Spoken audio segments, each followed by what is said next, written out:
여러분들도 혹시 가족 때문에 황당한 일을 겪으신 적이 있으신가요? 살다 보면 남들한테 말도 못하고 속앓이 하는 일들은 다들 한 번쯤은 있으실 거라 생각합니다. 저도 겪어보니 가장 속 썩이는 건 남이 아니라 가족이다 싶더라고요. 가족이다 보니 연을 쉽게 끊어낼 수도 없는데 섭섭한 일은 더 많다 보니 가족 간의 관계를 잘 유지하는 것도 쉬운 일은 아닌 것 같아요. 저도 그런 고민이 있었어요. 가족들 때문에 속 터지고 황당한 일을 겪었는데도 내 얼굴에 침뱉기 같아서 어디 가서 말도 못했거든요. 그래서 오늘 이렇게 익명의 자리를 빌려 제가 겪었던 이야기를 전해볼까 합니다. 저는 평범한 가정에서 태어나 대학 졸업 후 직장 생활을 하다가 저희 남편을 만났어요. 지인의 소개로 만나서 3년 정도 연애를 했던 저희는 30 초반 나이에 결혼을 하게 되었습니다. 동갑내기 부부였기에 유독 잘 통했던 저희는 결혼을 한 뒤에도 별탈 없이 결혼 생활을 유지했죠. 엄청나게 금슬 좋은 부부는 아니었지만 친구처럼 적당히 티격태격하기도 하고 정답기도 한 보통의 부부였습니다. 시부모님도 그저 평범한 시부모님이라 며느리를 딸처럼 생각은 안 하셔도 무리한 시집살이를 시키시거나 크게 힘들게 하시는 분들은 아니셨죠. 그런 저희 집안의 가장 특이한 사람은 다름 아닌 저희 형님이었어요.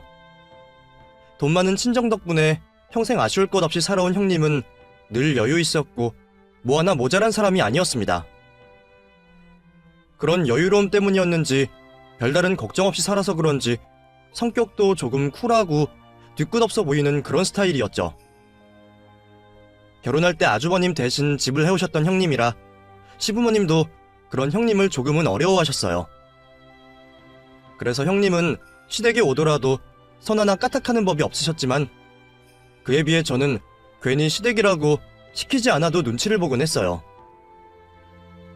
저는 시집 올 때 크게 해온 것도 없었고 형님처럼 친정이 넉넉한 편도 아니라서 손 하나 까딱 안 할 수가 없었거든요.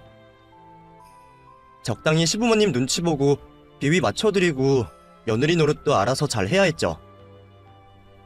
그래서 가끔 보면 쉬는 형님 대신 혼자 일하는 제가 시댁 도우미로 온 건지 며느리인지 싶었지만 돈으로 며느리돌이 하시는 형님과 달리 저는 몸으로 때워야 한다 생각했어요. 그래서 제가 보기에도 그런 형님 팔자는 참 편하고 부럽다 싶더라고요. 그런데 그런 형님에게도 딱 하나 아쉬운 일이 있었습니다. 모든 걸 가진 형님이 가지지 못한 유일한 하나는 다름 아닌 아들이었어요. 저보다 먼저 시집 오셔서 일찍이 출산도 하셨던 형님은 그 사이 제가 아들 둘을 낳을 동안 딸만 셋을 낳으셨습니다. 딸을 셋씩이나 낳으신 것도 전부 아들 하나 가져보겠다고 그러셨던 거죠. 제가 듣기로도 형님이 그동안 아들 하나 낳겠다고 별별 일을 다 하셨다고 들었어요. 온갖 미신에 시술에 한의원에서 아들 낳는 약이라며 보약도 몇 채 지어먹고 아들 낳는데 좋다고 삼시세끼 고기만 먹고 사신 적도 있다고 하더라고요. 같은 여자인 제가 봐도 진짜 대단하다 싶을 정도로 노력을 하셨는데도 형님은 아들을 낳지 못하셨습니다. 반면에 저는 첫째를 아들을 낳고서 둘째는 딸을 바랬는데도 둘째까지 아들을 낳고 말았습니다. 내심 딸을 바라던 저희 부부라 조금 아쉬운 마음도 들었는데 시부모님은 아들이라 더 좋아하셨어요. 그러면서도 형님이 장남을 낳지 못하신 걸 아쉬워하셨죠. 그래, 수고했다. 네가 내 길을 다 살려주는구나. 근데 참 무슨 이런 일이 있는지 어찌 하나는 딸만 낳고 하나는 아들만 낳는다니? 너 이러다가 셋째도 아들인 거 아니냐? 이럴 거면 둘이 섞어서 낳았으면 딱 좋은 건데 말이야. 큰애는 아들 낳아보겠다고 그 고생을 하는데 참 안타깝구나. 어머니 말씀처럼 저도 형님이나 저나 반반이었으면 딱 좋겠다 싶더라고요. 근데 어떻게 형님은 줄줄이 딸만 낳으셨는지 큰 기대를 하시고 낳은 셋째마저 딸이라는 소식에 무척 상심을 하신 듯 보였습니다. 늘 여유 있는 모습으로 웬만한 일에는 크게 신경 쓰지 않는 분이 자식 문제 앞에서는 늘 전전긍긍 하시더라고요. 그게 저는 신기하기도 하고 의아하기도 했어요. 제가 아들만 낳아서 그 심정을 잘 모르는지 모르겠지만 사실 요즘 세상에 딸만 낳았다고 뭐 크게 흠도 아니잖아요. 물론 시댁에서는 내심 장손을 바라셨지만 형님 성격에 그런 소리 귀담아 들을 사람도 아니거든요. 근데 남편 이야기를 들어보니까 형님이 시댁에서 받는 스트레스보다 친정에서 받는 스트레스가 더 심했더라고요. 형님 친정이 남아 선호가 심하신 건지 그동안 위아래로 남자 형제들 귀에 눌려서 마음고생 좀 하셨던 모양이었어요.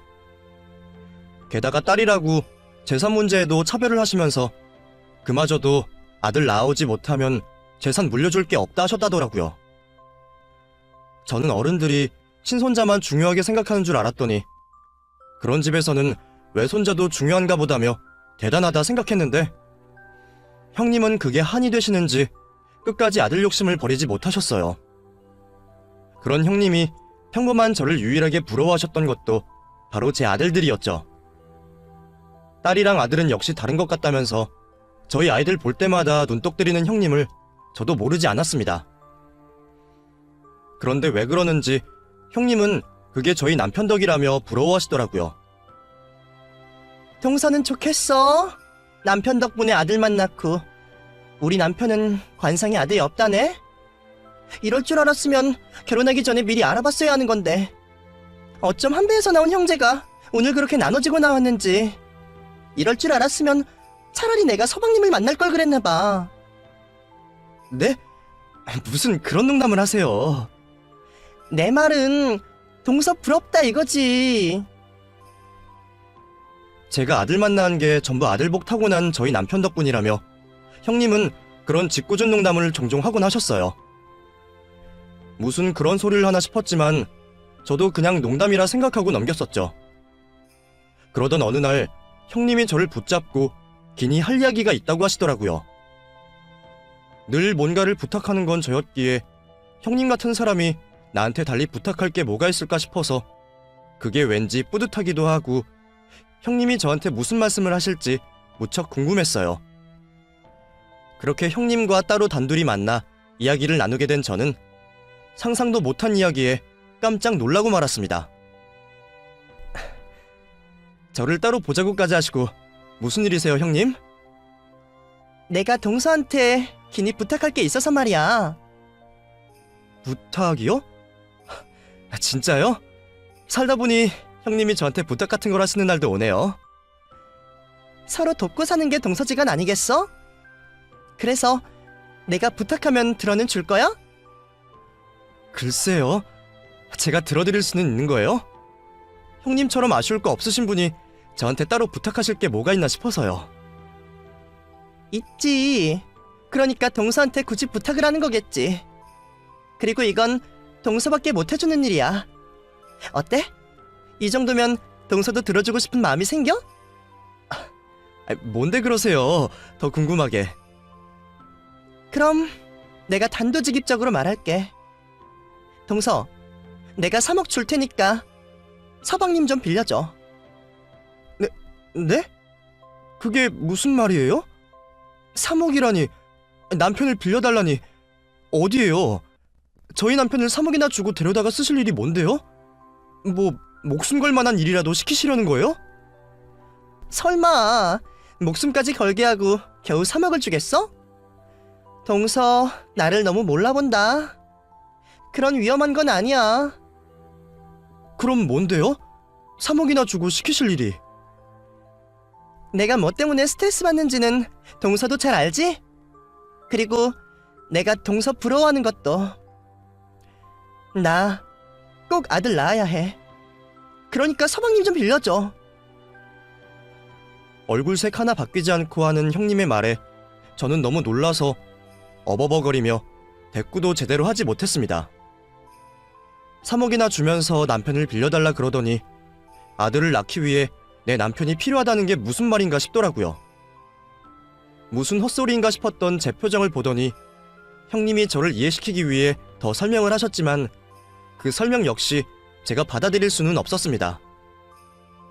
그냥 씨앗 좀 빌려달라는 거지. 나 마지막 기회로 인공수정이라도 할 생각이야. 서방님은 그때 필요한 거고. 우리 남편은 무슨 일인지 아들을 못 가져. 근데 서방님은 다르잖아? 이게 무슨 해괴한 소리인 건지 저는 형님이 제정신으로 하는 말인가 의심부터 들었습니다. 아들 가지겠다고 딸만 셋씩이나 낳으면 애 달는 건 알겠다지만 아무리 아들을 갖고 싶다고 자기 시동생한테 그런 부탁을 하는 사람이 어디 있겠어요? 정자은행 같은 것도 있고 모르는 사람들 정자로 임신도 한다고 하니 저희더러 정자만 빌려달라고 하는 건 괜찮다고 생각하는 건지 몰라도 저는 도저히 그 말을 받아들일 수 없었습니다. 차라리 남이면 낫지 저희 남편 정자 빌려서 형님이 임신을 하시면 그게 저희 애인지 시조카인지 분간이나 가냐는 말이죠. 형님은 법적으로 다 가능하다며 저를 설득했지만 저는 이론적으로 법적으로 가능한 걸 떠나서 도의적으로 안 된다는 말이었어요. 나더러 그런 애 낳은 형님을 어떻게 보고 살으라는 건지 멀쩡한 아주머님이랑 딸들 두고 이게 무슨 생각인가 싶더라고요. 제가 반대 입장이라고 하더라도 나는 그런 생각은 못할 것 같은데 뻔뻔하게 저런 생각을 하면서 심지어 3억이라는 돈으로 그런 큰일을 해결을 하려는 형님의 행동이 도저히 이해되지 않았습니다. 그래도 동서지간이니 미친년이라고 쌍욕은 못했지만 속으로는 몇십 번도 욕을 할 수밖에 없었어요. 진짜 아들 못 낳아서 스트레스로 돌아버린 건 아닌가 싶을 정도로 어이가 없었죠. 그딴 돈 필요 없다고 내 남편 빌려줄 일이 없으니까 다시는 그런 말도 꺼내지 말라며 화를 내고 돌아온 저는 무슨 일로 형님을 만났는지 궁금해하는 남편에게 형님이 했던 말을 고스란히 전해주었습니다. 제가 제 입으로 말을 하면서도 남사스럽고 어이가 없어서 제대로 말을 전할 수도 없겠더라고요. 그런데 이런 말을 하는 형님이라는 사람은 어쩜 눈 하나 깜짝하지 않고 할 수 있는 건지 별나도 너무 별난 형님이 이제는 제정신이 아닌 것처럼 생각될 수밖에 없었습니다. 뭐? 3억? 와, 형수 정말 대단하다. 역시 난 사람은 난 사람이야. 그치? 우리랑은 생각하는 결이 다르네. 지금 그런 소리가 나와? 내가 그 얘기 듣고 얼마나 기가 막히고 황당했는지 알아? 처음에는 너무 놀라서 화도 못 냈다니까? 뻔뻔하게 3억 줄 테니까 당신 한 번만 좀 빌리자 그러는데 사람을 뭐로 생각하나 싶더라고. 우리가 그 돈 없으면 죽는 것도 아니고 어떻게 남의 정자 빌려달라는 소리를 그렇게 쉽게 해? 그것도 자기 시동생한테? 형님은 뭐 돈이면 다 된다 생각하는 모양이지? 내가 정말 기가 막혀서 욕이라도 해주고 싶었어. 그래도 형수 통 크네. 3억이나 주신다 그러고. 그 정도면 그냥 한다 그러지 그랬어. 한 번에 3억을 벌 수 있는데. 와, 3억이면 그게 얼마냐? 우리가 몇 년을 벌어야 3억을 모을 수 있지? 형수님 생각보다 더 대단하시네. 미쳤어? 지금 3억이 중요해? 그래서 당신은 3억 주면 그런 짓도 할 수 있겠다 이거야? 당신까지 왜 이래 진짜? 어떻게 나를 두고 그런 소리를 할 수 있어? 누구는 그런 미친 소리 듣고 와서 열받아 죽겠는데 당신은 지금 나 혈압 더 올리려고 그러는 거야? 호떡집에 부채질하는 거야 뭐야? 아니, 나도 그냥 해본 말이지. 왜 그렇게 화를 내? 제가 열받아 죽으려고 하는 게 장난인 줄 아는 건지 남편은 3억이라는 말에 솔깃해서 말도 안 되는 그 일에 관심을 가지려고 하더라고요. 어차피 형제끼리인데 뭐 어떠냐면서 말이죠. 적어도 남편은 내 편을 들 줄 알았는데 돈 앞이라 그런지 그런 정신 나간 이야기에 맞장구를 친다는 게 너무 어이없었습니다. 당신 혹시라도 그 얘기에 관심 가지고 솔깃할 생각 하지도 마. 그런 일 앞으로 입에 올리기만 해도 나 가만히 안 있을 거야. 만에 하나라도 나 몰래 그런 짓 하면 어떻게 될지 알지? 나 우리 애들 데리고 이혼할 거니까 적당히 해. 나도 그냥 농담이라니까 그러네. 화 풀어 여보. 남편도 농담이라고는 했지만 저는 그런 농담을 듣는 것조차 불쾌했어요. 그래서 혹시나 그런 일이 있으면 이혼할 거라고 엄포까지 놓았죠. 얼마나 화가 났는지 저는 그 일로 괜히 남편과 일주일 동안 냉전 상태를 유지할 수밖에 없었습니다. 그게 다 미친 형님 때문이라는 생각에 당연히 형님에게 원망이 들었던 저는 아무리 생각해도 형님을 이해할 수 없어 그 일로 형님과 더 멀어지며 거리를 둘 수밖에 없었습니다. 어쩔 수 없이 시댁에서는 마주쳐야 했지만 제가 일부러 둘이 있는 자리를 피해버리고 형님과 따로 말도 안 섞었거든요. 그런데 2년 뒤 형님이 갑자기 시댁에 좋은 소식을 들고 왔습니다. 이제 정말 마지막 기회라며 임신을 하셨다고 하더라고요. 아무리 돈 많고 여유도 있다 그래도 어떻게 자식 넷을 낳아 기르나 싶은데 아들을 낳겠다는 각오가 대단한 건지 겁도 없이 넷째를 임신한 형님이셨습니다. 그러다가 이번에도 딸이면 어쩌려고 그러나 싶은데 무슨 이유인지 몰라도 형님은 아직 태어나지도 않은 그 아이가 아들일 거라 확신을 하시더라고요. 이번에는 분명 아들이야. 정말 확실해. 병원에서 확인받기 전부터 아들이라 확정하는 형님을 보며 저는 의아했지만 그만큼 간절해서 그런가 보다 생각하며 대수롭지 않게 생각했습니다. 그리고 얼마 뒤 저는 출산을 했다는 형님 소식에 인사를 하러 병원으로 향하게 되었습니다. 시부모님은 새벽부터 달려가 계신 탓에 아침에 이야기를 들은 제가 더 늦장을 부릴 수가 없었어요. 저는 당연히 남편과 함께 병원으로 가려고 생각했죠. 근데 이놈의 남편은 같이 가자는 말을 들어놓고도 연락이 되지 않는 겁니다. 친정일도 아니고 시댁일에, 그것도 제가 껄끄럽게 생각하는 형님의 출산 축하 자리에 간다는데도 저를 혼자 보내려는 건지 연락도 안 되고 기척도 없는 남편 때문에 저는 출발 전부터 이미 기분이 상한 상태였어요. 하지만 연락이 안 되는 남편을 하염없이 기다릴 수도 없었기에 저는 혼자서라도 병원으로 향할 수밖에 없었습니다. 임신 초기부터 아들일 거라고 확신을 하고서 임신 기간 내내 무조건 아들이라며 말하던 형님의 예상이 맞았을지 저도 무척 궁금했어요. 형님이 아들을 낳던 딸을 낳던 제가 상관할 일은 아니지만 같은 엄마 입장에서는 만약 이번에 막내가 아들이 아니라면 형님도 더 이상 임신은 어려우실 텐데 싶어서 신경이 쓰였습니다. 게다가 또 아들 출산에 실패해서 몇 년 전 그때처럼 저한테 이상한 요구를 한다면 그것도 그것대로 곤란하다 싶어 차라리 아들이기를 바라야겠다 싶었죠. 궁금한 마음에 미리 가셨던 시부모님에게 먼저 여쭤볼 수도 있었지만 그랬다가 혹시나 아들이 아니라 또 딸이라고 하면 괜히 불난집에 부채질하는 꼴이 될까봐 선뜻 말을 꺼낼 수도 없었어요. 어차피 가면 알게 될 거다 싶어 저는 서둘러 발걸음을 옮겼습니다.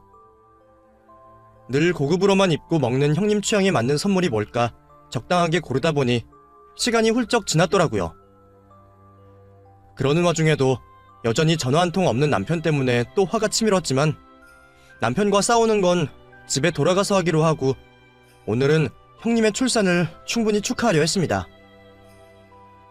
그렇게 저는 백화점에서 거금 주고 산 과일 바구니를 들고 병원으로 향했습니다. 과일을 사는 게 잘한 일인지 형님한테는 별것도 아닐 텐데 괜히 비싼 돈만 쓰고 구생은 못 맞추는 건 아닌지 고민하다 보니 금방 병원까지 도착을 했죠. 든든한 친정을 둔 형님답게 넷째 아이 출산에도 특시를 쓰시는 형님 덕분에 병실을 어렵지 않게 찾을 수 있었어요. 그렇게 병실로 들어가려 문을 열게 된 순간 저는 출산한 지 얼마 되지 않아 잔뜩 부은 몸으로 아이를 품고 안고 있는 형님과 그 옆에 다정한 모습으로 꼭 붙어있는 저희 남편의 모습을 보게 되었습니다. 마치 두 사람이 아이 부모라도 되는 양 꼭 붙어서 하하호호 아이를 들여다보고 있는 모습에 저는 너무 큰 충격을 받아 그 자리에서 졸도하고 말았습니다. 남편 놈이 하루 종일 연락이 안 됐던 게 이런 이유였구나 싶은 마음에 충격이 더 컸죠. 과일 바구니가 엎어져 비싼 과일들이 뒹구는 꼴을 보며 저는 의식을 잠시 잃어야 했습니다. 사람이 가끔 너무 큰 충격을 받으면 실신을 한다 그러더니 건강체질이라 평생 그런 일 한 번 없었던 제가 그렇게 쓰러질 줄은 저도 몰랐어요. 그 광경이 얼마나 기가 막히고 충격이었으면 제가 그 꼴을 보자마자 기절을 했을까 싶더라고요. 그때 병실 안에서 단둘이 부부처럼 아이를 보듬는 제 남편과 형님의 모습에 저는 기함할 수밖에 없었습니다. 남들이라면 형수님이랑 서방님 사이에 같이 있을 수도 있겠지 생각할지 모르겠지만 저희는 상황이 너무 달랐잖아요. 안 그래도 형님이 저더러 3억이라는 어마어마한 돈을 내밀면서 남편을 빌려달라는 황당무계한 소리까지 했었고, 그 일에 돈 욕심이 나서 솔깃해하던 남편이었는데 그 일 때문이라도 저는 두 사람을 의심할 수밖에 없었어요. 그리고 병원에서 얘기도 듣기 전에 무조건 아들이라며 확신하던 형님의 모습이 제게 더 확신을 갖게 만들었죠.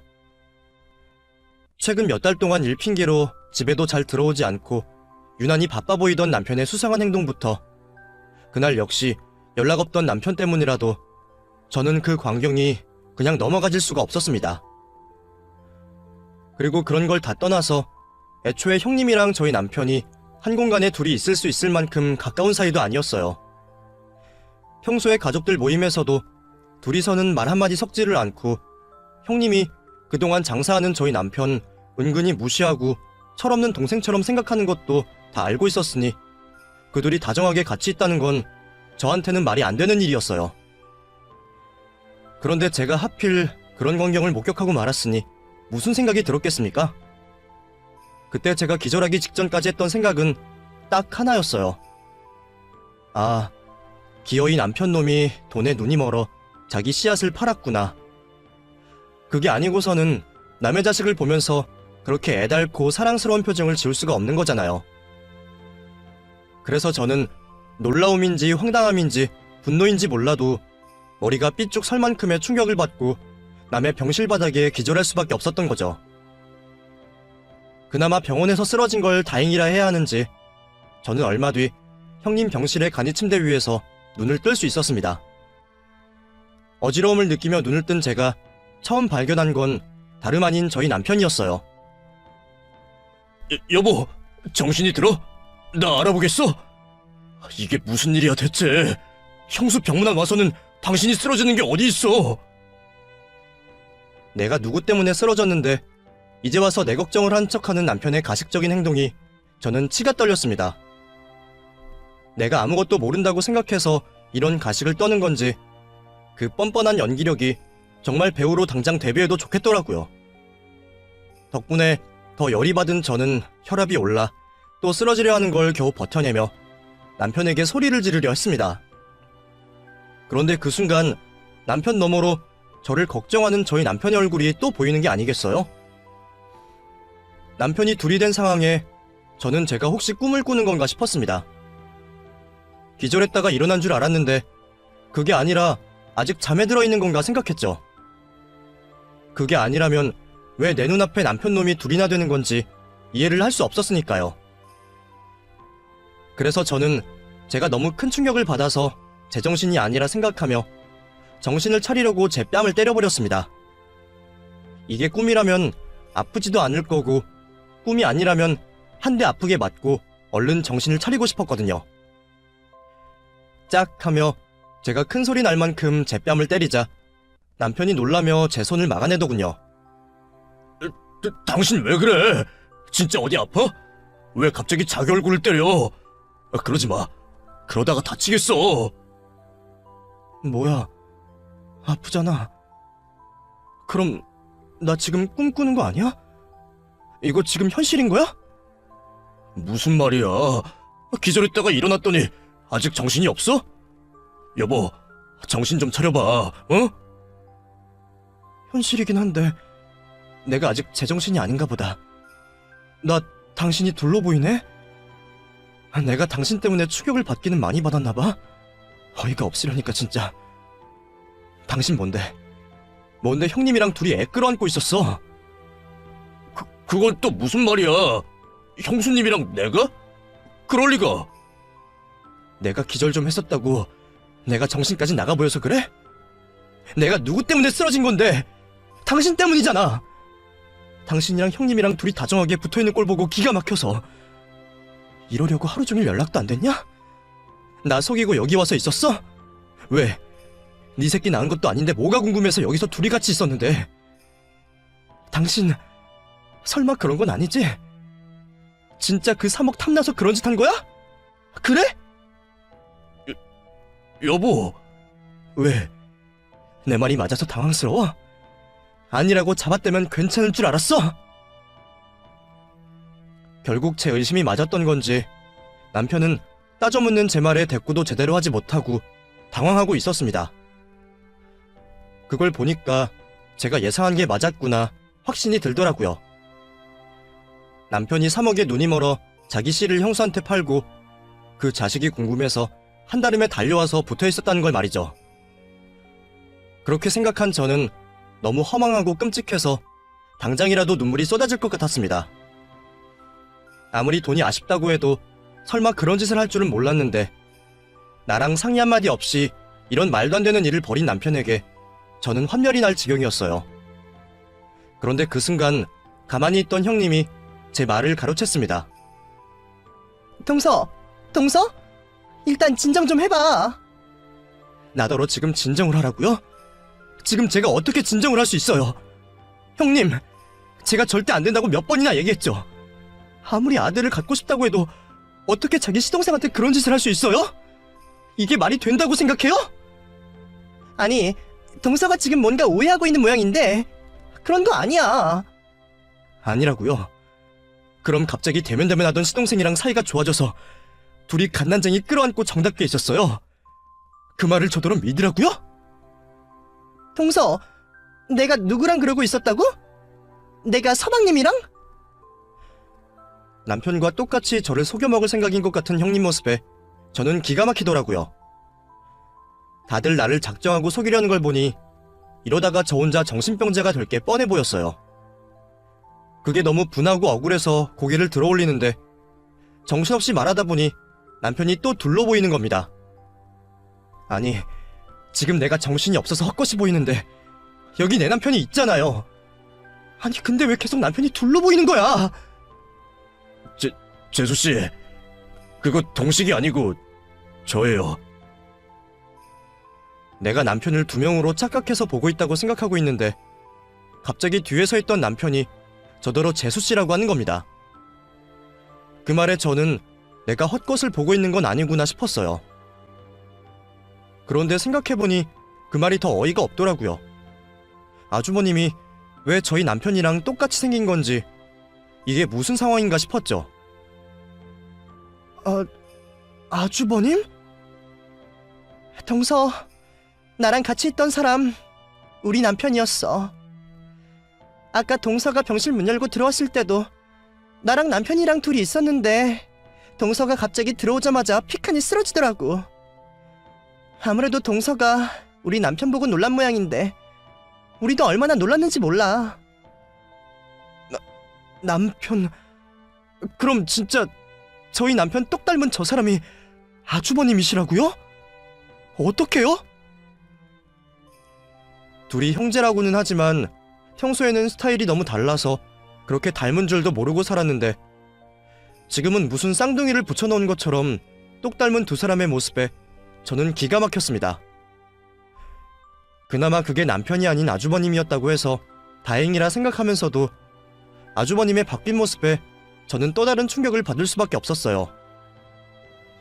이게 다 무슨 일이길래 못 본 사이에 아주버님이 남편이랑 일란성 쌍둥이 같은 모습이 되었는지 저는 도통 짐작을 할 수 없었거든요.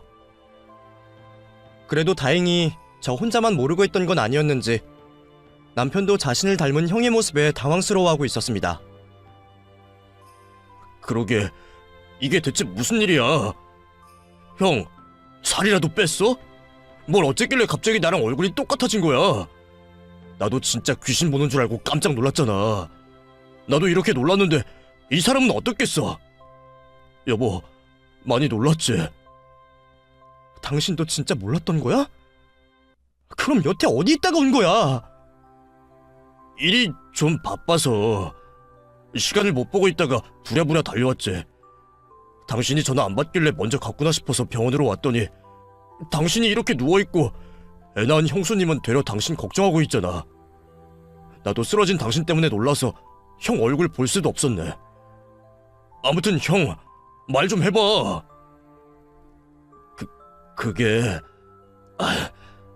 이걸 뭐 어떻게 설명해야 하나? 각오를 했는데도 말하기가 어렵네. 됐어. 내가 설명할게. 동서나 서방님한텐 죄송한 일이지만 일이 그렇게 됐어요. 뭐가 그렇게 됐다는 거예요? 설마 아주버님 얼굴 저렇게 된 게 형님 작품이에요? 미안해, 동서. 동서가 남편은 못 빌려준다며. 그러니 나도 다른 방법을 찾아야지 어떡해.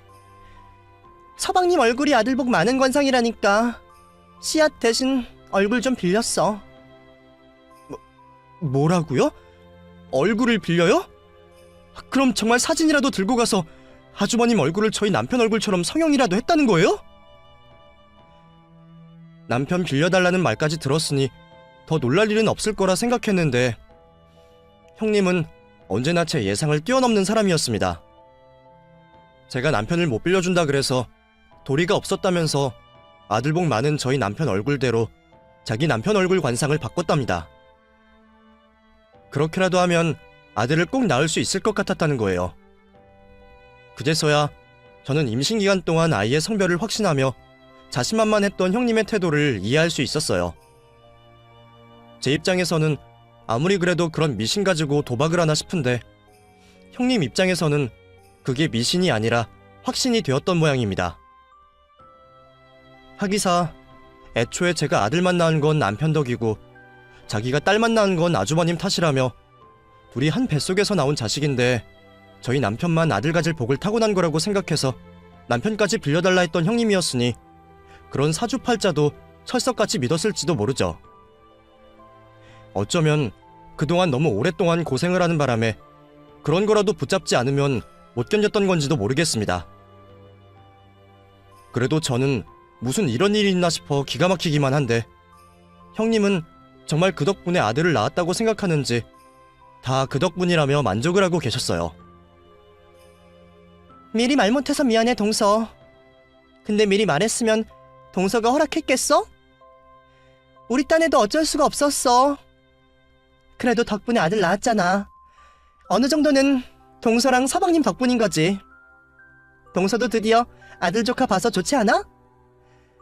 그래도 뭐 형제끼리 얼굴 좀 닮을 수도 있는 거지. 이미 벌어진 일인데 이런 걸로 섭섭해하지 말자. 내가 얼굴값은 제대로 쳐줄게. 뭐라고요? 형님은 지금 그걸 말이라고 하세요? 나 정말 형님같이 황당한 사람은 처음 봤어요. 전에는 내 남편을 내놓으라 하더니 이제는 남의 얼굴까지 도둑질하고 이게 정말 말이 된다고 생각해요? 너무 뻔뻔하게 아무렇지 않게 이야기하는 형님 때문에 저는 또다시 기절할 지경이었습니다. 대체 사람이 무슨 생각을 가지고 있으면 저런 생각을 아무렇지 않게 할 수 있는 건지 이런 황당한 짓을 거침없이 하는 형님이 완전히 미쳤구나 싶기까지 했어요. 얼굴값은 뭔지 이번에도 대충 돈으로 무마하려는 형님의 행동에 울분이 터졌죠. 대체 얼굴값이 뭔데요? 형님은 뭐든 다 돈으로 된다고 생각해요? 그래서 이런 뻔뻔한 짓을 하는 거예요? 사람이면 어떻게 이런 짓을 해요, 진짜! 여보, 너무 그러지 마. 형수님도 그렇고 당신 몸도 안 좋은데 일단 집에 가자, 응? 제가 형님에게 고래고래 소리 지르며 대들자 남편이 오히려 저를 말리며 집으로 데려가려 했습니다. 정작 얼굴 뺏긴 건 자기이면서 자기는 아무렇지도 않은지 제가 너무 흥분했다며 저를 진정시키려고 하더라고요. 결국 저는 병원에서 쫓겨나기 전에 병실을 벗어날 수밖에 없었고 남편에게 억지로 끌려가듯 집으로 돌아가게 되었습니다. 아이들이 집에 있는 걸 보니 아까처럼 화를 낼 수도 없고 이 상황을 어떻게 해야 하는지 도저히 진정되지 않는 속을 냉수로 달랠 수밖에 없었어요. 그런데 그런 저와 달리 남편은 너무 태연하게 있는 거죠. 뭐야? 당신은 화도 안 나? 아까 그 꼴 보고 아무렇지도 않아? 아니, 어떻게 그런 말도 안 되는 짓을 할 수가 있어? 뭐, 아들 낳을 관상? 나 참 살다 그런 말도 안 되는 미신은 처음 들어봐. 아니, 그런 미신을 믿는다고 쳐도 아들 낳는 관상 바꾸겠다고 자기 남편 성형까지 시킨 사람은 다시는 없을 거야. 형님, 진짜 가끔 제정신 아니다 싶었지만 이렇게까지 이상한 줄은 몰랐어. 그래놓고 뭐? 얼굴값을 쳐줘? 자기네 집 졸부라고 자랑이라도 하는 거야 뭐야? 원래 졸부들은 다 그렇게 이상한 건가? 목표를 향해서 수단과 방법을 안 가려? 당신도 너무 열내지 마. 이미 벌어진 일인데 이제 와서 우리가 화낸다고 뭐가 달라지는 것도 아니잖아. 형수나 형이 무슨 생각인지는 몰라도 자기들도 오죽했으면 그랬겠어. 형수님이 아들 한번 낳아보겠다고 절이고 교회고 별짓 다 했던 거 당신도 알잖아. 우리야 줄줄이 든든한 아들만 있으니 그런 심정 모르니까 함부로 말하지 말자. 그리고 전에 그런 소리까지 했던 형수가 겨우 관상 정도 훔쳐간 거면 나는 괜찮은 것 같은데. 형제간의 얼굴 좀 닮은 게 뭐 대수인가? 어머니 아버지도 이제 아셨을 텐데 별 말씀 안 하신 거 보면 다들 별 생각 안 하는 걸 거야. 나는 별 생각해. 당신이랑 똑같은 얼굴 가진 아주버님 쳐다봐야 하는 내 기분 당신이 알아? 내가 오죽 놀랐으면 아까 남의 병실에서 기절까지 했겠냐고. 당신은 대체 누구 남편이야? 당신 이번에도 또 형님 편이야? 왜? 형님이 말한 그 얼굴값 받고 싶은 모양이지? 그래? 아니 뭐 이왕 이렇게 된 거 살이라도 받으면 좋지 않아? 내 얼굴인데 내가 얼굴값 좀 받으면 뭐 어때? 당신 진심이야? 얼굴 뺏긴 걸로도 모자라서 그 돈 진짜 받으려고 그래? 여보, 우리 너무 심각하게 살지 말자. 세상 살다 보면 별별 일 다 있는데 목숨값도 아니고 얼굴값이 뭐 어때서 그래? 당신 왜 그래? 갑자기 사람이 왜 이렇게 돈 욕심이 많아졌어? 내가 뭘? 돈 싫어하는 사람이 어디 있나? 준다는데 뭐하러 안 받아? 그렇다고 자존심도 없이 그걸 받아? 당신 원래 돈 욕심 많은 사람도 아니잖아. 근데 왜 그러는 거야 진짜? 돈 그렇게 필요하면 내가 줄게. 얼만데? 얼마가 필요한데? 아유 됐어. 당신은 무슨 돈이 있다고? 그래 당신 무슨 말인지 알겠어. 그 돈 안 받을 테니까 화 풀어. 응? 그래도 이미 엎어진 물인데 우리가 열낸다고 좋을 것도 없잖아. 그냥 불쌍한 처지 이해해주고 말자. 그렇게 싫으면 형수 안 보고 살면 되지 뭐. 남편이 그렇게 수습해서 겨우 마음을 풀기는 했지만 저는 또 기분이 상할 수밖에 없었습니다. 별 말씀 없으시던 시부모님마저도 형님 편을 드셨거든요. 어머니, 이건 정말 아니지 않나요? 이대로 넘어가실 거예요? 그래, 둘째 네 심정은 이해한다. 우리도 걔 얼굴 보고 얼마나 놀랐다고. 근데 걔들도 오죽하면 그랬겠냐. 그동안 나 때문에 큰애 고생이 얼마나 많았어. 하물며 친정에서도 아들 못 낳았다고 그런 수모를 겪었는데 걔가 얼마나 아들을 갖고 싶었으면 그랬겠어. 그러니까 기막혀도 우리가 조금 이해해주자. 그래도 덕분에 좋은 소식 있었잖니. 어? 남편이나 시부모님들이나 왜 다들 이 일을 아무렇지 않게 생각하시는 건지 이해가 되지 않았어요. 정말 내가 속이 좁아서 이러는 건가 생각할 정도였죠. 남편 말대로 제가 열을 낸다고 이제 와서 상황을 돌이킬 수 있는 것도 아니고 못 본 꼴이 되는 것도 아니지만 왠지 모를 찝찝함이 남을 수밖에 없었습니다. 그런데 그런 제 속은 아무도 몰라주는 건지 다른 식구들은 전부 형님이 낳은 늦둥이 아들 소식에 행복한 웃음만 짓고 있었어요. 심지어 요즘 세상에 백일잔치를 누가 한다는 건지 시댁 식구들 다 불러 백일잔치까지 벌이더라고요. 당분간은 형님 보고 싶지 않다 싶어서 일부러 시댁도 따로 가고 피해 다녔는데 시어머니가 하도 오라고 당부를 하시니 안 갈 수도 없었습니다. 결국 그렇게 3달 만에 다시 형님을 만나게 되었고 저는 그 옆에 제 남편과 똑같은 얼굴로 서 있는 아주버님을 다시 만날 수밖에 없었어요. 아들 낳았으니 다시 성형이라도 하면 안 되는 건지 보면 볼수록 그 얼굴이 참 적응이 안 되더라고요. 시부모님마저도 달라진 장남 얼굴에 낯설어 하셨지만 그런 불편한 상황들도 귀하게 얻은 어린 장손의 재롱 앞에서는 아무 문제도 아닌 듯 보였습니다. 동서, 아직도 기분 상했어? 이제 기분 좀 풀어. 동서가 그렇게 죽상을 하고 있으면 나라고 마음이 편하겠어? 그럼 형님은 제 입장이면 아무렇지 않으시겠어요? 그래, 동서 마음 알아. 내가 이해 안 되겠지. 뭐 저런 여자가 있나, 저렇게까지 아들을 낳고 싶다 징그러울 거야. 근데 내가 오죽했으면 그랬을까? 이해 좀 해주면 안 될까? 동서야 걱정 없이 아들만 낳았으니 모르겠지만 나는 평생 아들 하나 가져보는 게 소원이었던 사람이야. 덕분에 소원 풀었고 동서 덕이라 생각해. 동서는 내가 믿겠지만 나는 동서한테 고마운 마음 많다니까? 그렇게 말을 하던 형님은 제게 또 돈 이야기를 꺼내셨습니다. 그러지 말고 내가 살해한다는 거 그냥 받는 게 어때? 별일 다 겪고 기분 상할 만큼 상했는데 뭐라도 받는 게 있어야 동서도 괜찮아질 거 아니야. 내가 당장 내일이라도 보답할게. 저번에 말했던 3억이면 어때? 나쁘지 않지? 형님, 진짜 저 끝까지 놀리시는 거예요? 3억이라고 하면 제가 그 큰 돈에 눈이 멀어서 감사합니다. 넙죽 받을 줄 알았어요? 저 그 돈 안 받을 거니까 더 말도 꺼내지 마세요. 진짜 형님 이런 것 때문이라도 저 앞으로 형님이랑 아주버님 못 보고 살겠네요. 자기한테는 3억이 껌값이나 되는 건지 남의 마음을 돈으로 사려는 형님 태도에 지긋지긋했습니다. 결국 나 정도는 돈으로 정리할 수 있다 생각하는 것 같았거든요. 남의 잔칫날 깽판을 치고 싶지 않아 참아보려고 했지만 참다 울분이 터진 저는 그런 형님에게 냅다 소리를 지르고 남편을 시댁에 두고 혼자 집으로 돌아가 버리고 말았습니다. 영문 모르고 저를 쫓던 남편은 시부모님 품에 안겨 놀고 있던 아들들 때문이라도 저를 쫓아올 수 없었죠. 그런데 얼마 뒤 저는 남편이 제 대신 형님에게 그 돈을 받았다는 걸 알게 되었습니다. 여보, 나 그 돈 받았어. 당신이 먼저 알기 전에 미리 말해야 할 것 같아서 말하는 거야. 근데 그냥 받는 것도 아니고 일종의 위자료 정도로 생각하면 안 될까? 응? 뭐? 당신 미쳤어? 그 돈을 왜 받아?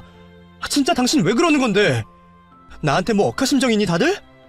나 미치는 꼴 보고 싶어서 그래? 그런 거 아니야. 나 그 돈 진짜 필요했어. 사실 나 그동안 바빴던 거, 나 그동안 가게 일하면서 아르바이트 다녔던 거야. 지금 가게 사정이 너무 안 좋아서 돈이 좀 필요했거든. 그 돈 3억이면 나한테는 목숨값이나 마찬가지야, 여보. 그러니까 이번 한 번만 당신이 나 좀 이해해주면 안 될까?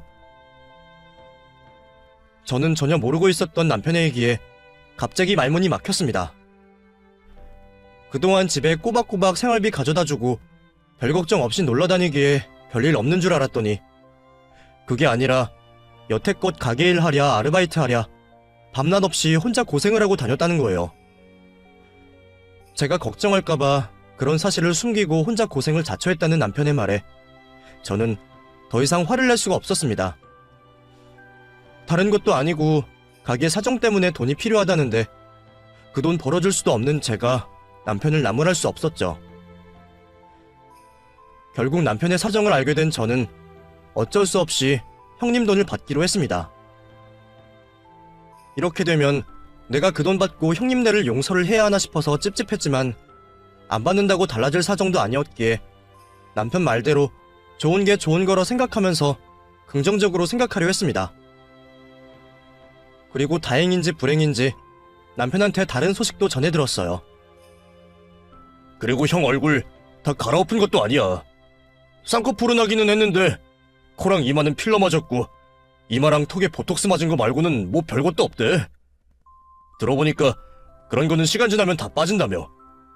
아마 시간 지나면 당신도 괜찮을 거야. 그러니까 우리 이제 진짜 그런 건 신경 쓰지 말자. 애초에 기분 나빴던 건 똑 닮은 아주머님 얼굴보다 그런 행동을 한 형님 때문이었지만 대가까지 받은 이상 저도 더는 형님을 나무랄 수 없었어요. 남편 말대로 시간이 지나면 제 화도 가라앉고 언젠가 형님을 이해할 수 있는 날이 오지 않겠냐 생각하며 당장은 저희 식구들과 남편만 생각하기로 했죠. 그렇게 남편은 형님에게 받은 돈으로 상황을 해결했고 덕분에 저희 가족에게도 여유가 생겼습니다. 남편 상황이 그렇게 어려운 줄 몰랐지만 덕분에 직원도 쓰고 집에 오래 붙어있는 남편을 보니 돈을 받기를 잘했다 싶더라고요. 돈이야 빌려달라고 할 수도 있는 거지만 저희도 괜히 빚지는 것보다는 그 편이 나았으니까요. 그래서 저도 남편 말대로 긍정적으로 생각하기로 했습니다. 그 후로 다행인 건지 남편의 사업은 별 무리 없이 잘 해결되어 갔습니다.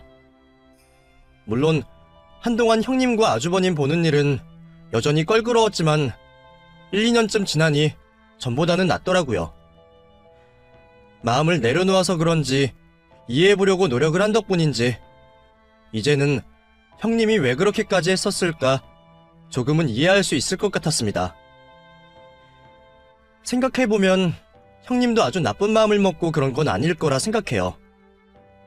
제가 그 입장이 안 되어봤으니 형님 심정을 다 알 수도 없는 거고 사람이 벼랑 끝에 몰리면 이상한 생각을 하기 마련이니까 가족 간의 그 정도 치부는 이해해야 한다 싶더라고요. 언젠가 저도 벼랑에 몰려 무슨 짓을 할지 모르지만 그때는 형님이 제 사정을 봐주시는 날이 오겠죠. 남들 보시기에는 개판이다 싶어도 식구들끼리는 허물을 덮어주는 거니까요.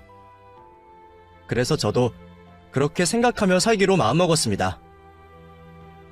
어쩌면 그렇게 미운하고나 이해할 수밖에 없는 게 가족이 아닐까 싶기도 하네요.